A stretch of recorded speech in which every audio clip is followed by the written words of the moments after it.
Sidang perdana pra-peradilan Agus Nompitu digelar di Pengadilan Negeri Kelas 1 Tanjung Karang pada Selasa 19 Maret 2024 dengan agenda sidang pembacaan permohonan gugatan pra-peradilan oleh penasehat hukum pemohon.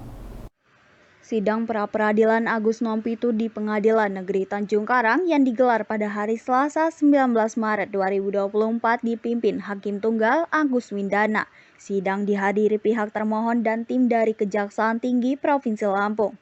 Melalui pengacaranya Chandra Mulyawan, permohonan membacakan permohonan yang terdiri dari 36 halaman yang disusun tim penasehat hukum Agus Nompitu.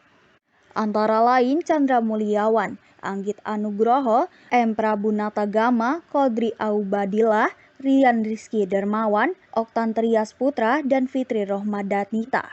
Dalam sidang tersebut, penasehat hukum Agus Nompitu mengajukan beberapa poin permohonan, antara lain meminta majelis hakim menyatakan penetapan kliennya sebagai tersangka oleh Kejaksaan Tinggi Lampung tidak sah dan tidak memiliki dasar hukum.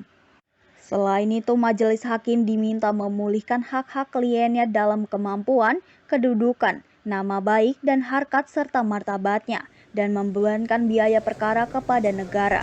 Ya, pra-peradilan pada hari ini adalah pra-peradilan pertama setelah pada Rabu yang lalu itu ditunda, sehingga kita pada kesempatan ini sudah mengajukan beberapa hal yang telah disampaikan oleh penasihat hukum tadi secara terbuka di dalam sidang terkait dengan berbagai hal yang disampaikan tadi, kemudian terhadap alat bukti dalam penetapan tersebut. Poin-poinnya bisa disampaikan? Nanti bisa ditanyakan poin penasihat hukum. Poin permohonan sebagaimana tadi sudah kami bacakan, itu yang pertama kita ngomongin soal kewenangan penghitungan kerugian negara yang kalau di SEMA sendiri itu harus lewat BPK maupun DKP itu secara konstitusional, yang pertama. Nah, yang kedua lebih fokus itu mengenai penetapan tersangka yang tidak didukung menurut kami dalam pokok permohonan kita itu nggak ada dua alat bukti yang cukup, karena kalau melihat dari keterangan saksi, potensi keterangan saksi, potensi surat maupun potensi ahli yang ada di proses penyidikan, tidak ada satupun yang menurut kami mengarahkan kepada pemohon dalam hari ini Dr. Agus Nompitu layak untuk dijadikan tersangka. Karena dalam KUHP itu dia alat bukti itu bukan cuma ada. Kalau ada, saya meyakini kejaksaan dia pasti ada.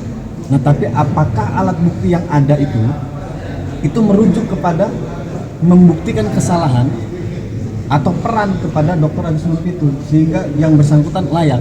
Karena menurut kami di dalam pokok-pokok permohonan tadi yang sudah saya sampaikan itu nggak ada.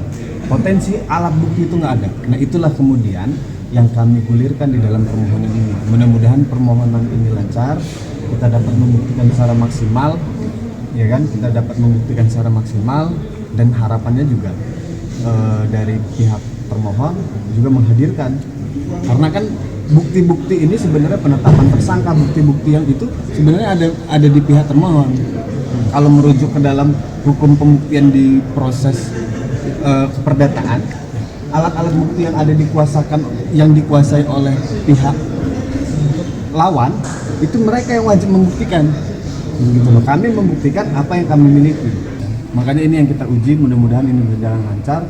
Sebagaimana pokok permohonan di akhir kami, tuntutan kami adalah melepaskan status tersangka dari pemohon Dr. Agus Nompitu dari kasus korupsi KONI, dugaan korupsi KONI 2020. Karena menurut kami secara formal tidak cukup. Tim Liputan Mitra TV melaporkan.